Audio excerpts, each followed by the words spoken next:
What's happening, news nerds? Back for some more news, are we, you cheeky little devils? This week in news starts now! I could do just a little bit of handling stolen property, right? According to the BBC, hundreds of truckles of cheddar worth more than £300,000 have been stolen from London cheese specialists Neal's Yard Dairy. According to the article, fraudsters posing as legitimate businessmen received the 950 cloth-bound fancy cheeses before the company realised it was being had. The 22 tonnes of artisanal cheddars, including Halford Welsh, Westcombe and Pitchfork, all of which sound like motor racing circuits to me, are all top-drawer, high-value cheese, with Halford Welsh selling for nearly 13 quid for 250 grams. This is compared to a similar sized pack of Asda cheddar, which pushes the boat out at £2.55. Met Police are investigating the massive cheese theft, presumably with a packet of grapes and a selection of Jacob's crackers, and as of right now, they've arrested a 63-year-old man on suspicion of the fromage heist. Straight up though, how are you going to get rid of a load of fancy black market cheese? Strong fungal cheese is not exactly a late night pub impulse buy. Unless of course you get a nice bottle of stolen wine to go with it. Like a thievery meal deal. If the fraudsters are watching, you're welcome. Ooh, I think I'll have a pina colada and a pneumonia chaser please. According to Global News, private hot tubs on 2 cruise ships have been linked to outbreaks of a bacterial lung infection known as Legionnaire's disease. This is according to a warning by the Centre for Disease Control. According to the article, 2 outbreaks on 2 cruise ships between November 2022 and July 2024 have sickened a total of 12 people.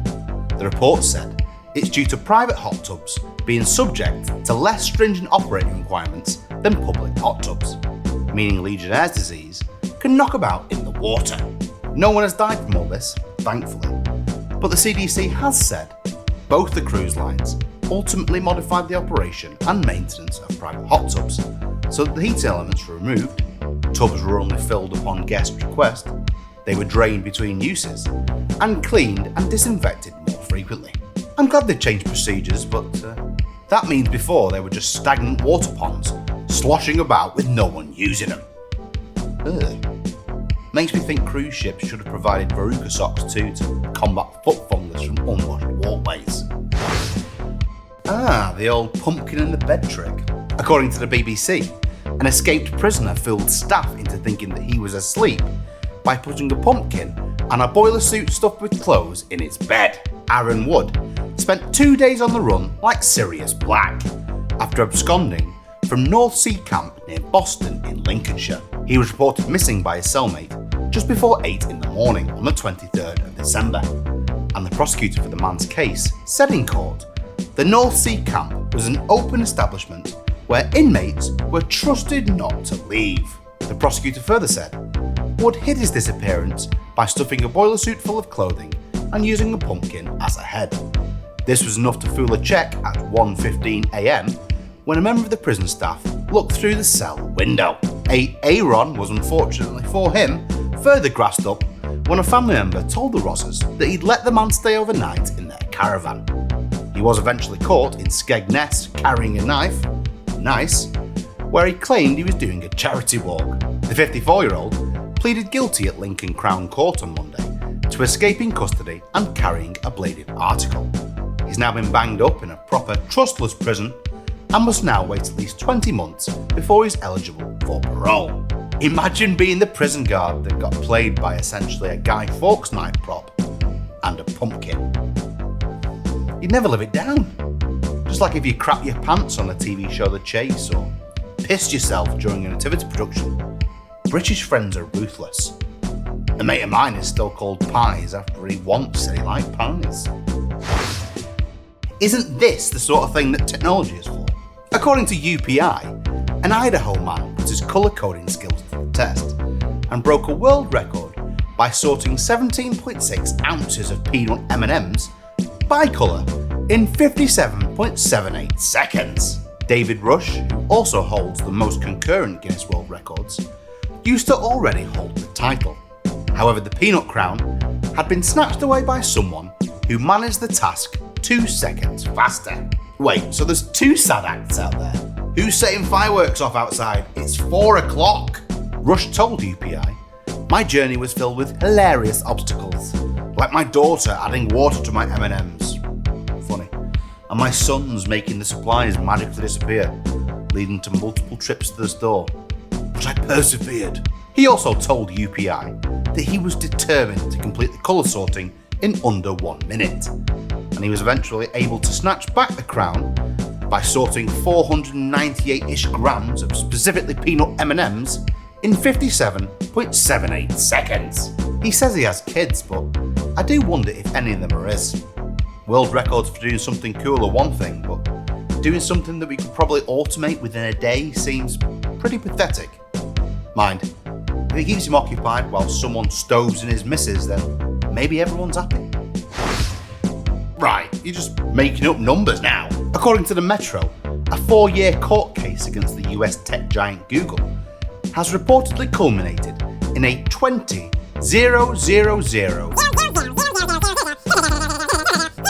or $20 decillion fine. This all began when YouTube started banning Russian propaganda due to US sanctions. The first channel got banned because in 2020 it was just spouting ultra-nationalist rubbish, and then the second lot of channels in 2022 because Vlad has a small penis and can't keep his hands off other people's stuff, and they were contractually obliged to keep up the lies. When Russia invaded Ukraine for the second time in 2022, loads of other channels were blocked, including Sputnik, NTV, Russia 24, and eventually all Russian state channels.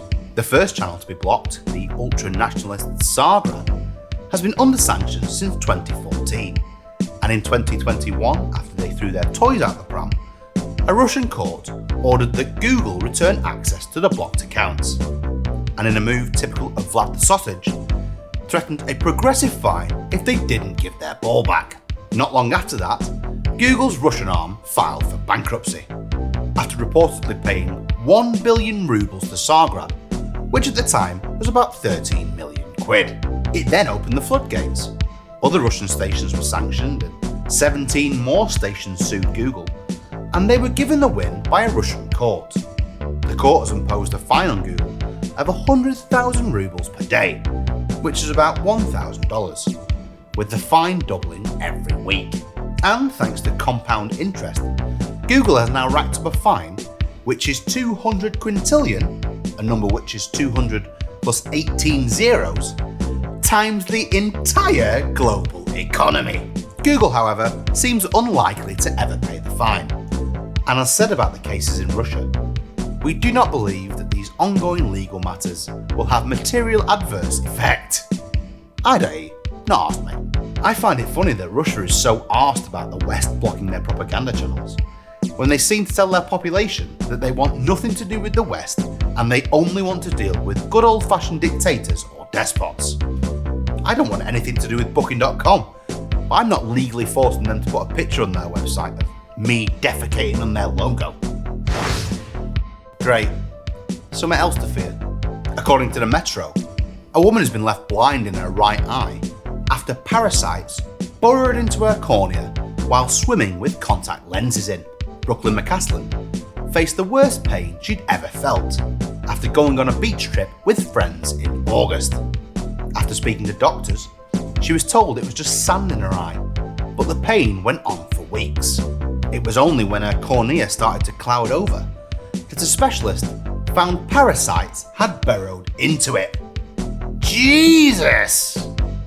The parasite, known as a cantamoeba, lives in water and enters through tiny tears in the eye, and the article seems to imply it would have been better without contacts. No idea why. Answers in the comments, please. Brooklyn is now waiting for an expensive cornea transplant, which has only a small chance of restoring her sight. Sad part is, if she'd been diagnosed properly and early, eye drops would have sorted it. As if I needed another reason not to go to the beach. Now added to the fact that my skin is so soft I get sunburnt in Preston, there's now a vague possibility of tiny things burrowing into my eye and turning my vision into a frosted window. Think I'll stick to Hotel CNN and wondering if the drinking water will make me evacuate my bowels. What do you call a parade without the parade bit? According to the BBC, hundreds of people gathered in Dublin city centre on Thursday night for a Halloween parade which turned out to be a hoax. Apparently, a website with the sole purpose of generating ad revenue, but not Facebook, circulated false information that a parade was due to take place, with pictures on social media showing massive crowds descending on O'Connell Street, waiting for the parade to begin. The Rozzers then had to put out a statement saying that no parade was scheduled, and asked everyone who turned out to disperse safely, with lots of commentators after the event suggesting that people shouldn't always believe what's put out online. In an interview by the Irish Times, the creator of the website MySpiritHalloween.com, which was apparently responsible, Pakistan-based Nazir Ali, said it was just a simple misunderstanding, in that one of his content creators had come across references to a previous Halloween parade and assumed it would happen again. Ali further said, "It was our mistake and we should have double checked to make sure it was happening. But newspapers are reporting that we posted it intentionally, and this is very wrong." Can I just say, Dublin, I'm disappointed with you. Not only did you fall for a fake parade, losers, but you also wanted to go and watch a parade when you have Guinness on your doorstep. If I wanted to see a load of badly made vehicles clog up a town, I'd go to Solihull and watch the latest Range Rovers sputter off the production line. How much to wash your hands? According to QZ.com, an audit released by the Department of Defence found Boeing had been overcharging for spare soap dispensers on its C-17 military cargo planes. The report says that the Air Force didn't always pay reasonable prices for its spare parts, with a toilet soap dispenser in particular being 7,943% more than the commercially available cost. The report came out with the following: out of 46 spare parts, 9 were fair and of a reasonable price. 25 of them, they weren't sure if they paid a reasonable price or not, and 9 of them, they were definitely not fair and reasonable. And this is with the US government saying that a fair and reasonable markup was 25%. So if you ever want to know where your taxes are going, Boeing has commented though, saying it is reviewing the report, and basically saying it's not a fair comparison, as what you can get off the shelf wouldn't be qualified or certified for use on a military aircraft. What, are they some sort of bulletproof soap dispensers? But Boeing said that they would continue to work with the Air Force and provide a detailed written response as to why their parts are so spenny in the coming days. Hasn't it always been the case that defence contractors take the piss with regard to pricing? I dread to think what some of the bits of hardware we don't know about cost. There's probably a US standard bog brush somewhere that costs more than my house. That's a big wang! According to the BBC, a man is planning to run 75 miles as he aims to create the largest GPS drawing of a penis on foot in 24 hours. Look at this lad! Rule Britannia! Britannia rules the waves! Terry Rosamond is raising funds and awareness for men's mental health, and admits that the phallically shaped run has been designed to get people's attention. Terry said, "That's why it's a big manhood, because, especially for the target demographic that I'm aiming at, men never grow up." Nah, a truer word said. Terry, who's faced mental health struggles himself, hopes it will encourage other blokes to find grand goals that are bigger than yourself, and aims to raise £5,000 for Movember, a charity supporting men's mental health, suicide, prostate and testicular cancer. This 75-mile run though will mean he has to average 3.125 miles an hour, which doesn't sound like much, but you generally don't do much moving whilst you're sleeping, and I'm pretty sure that's what his body will be telling him to do, seeing as he's starting at 5 PM on a Friday and finishing about the same time Saturday. It's a great cause. Also, anyone who wants to draw a giant GPS knob has my support. Wonder if he'll do the little jizz spurs that we've all come to know and love. They're often found in accompanying wangs on the backs of Wetherspoon toilets. I bet it was a dead lumpy slumber.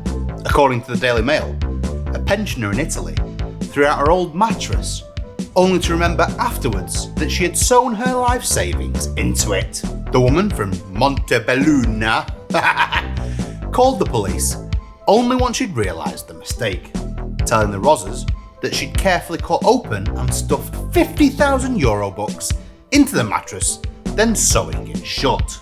But seeing as the woman was in her 80s and the ravages of time do their work on the brain, she'd forgotten she'd done that at some point in the past and threw it out without first retrieving the cash.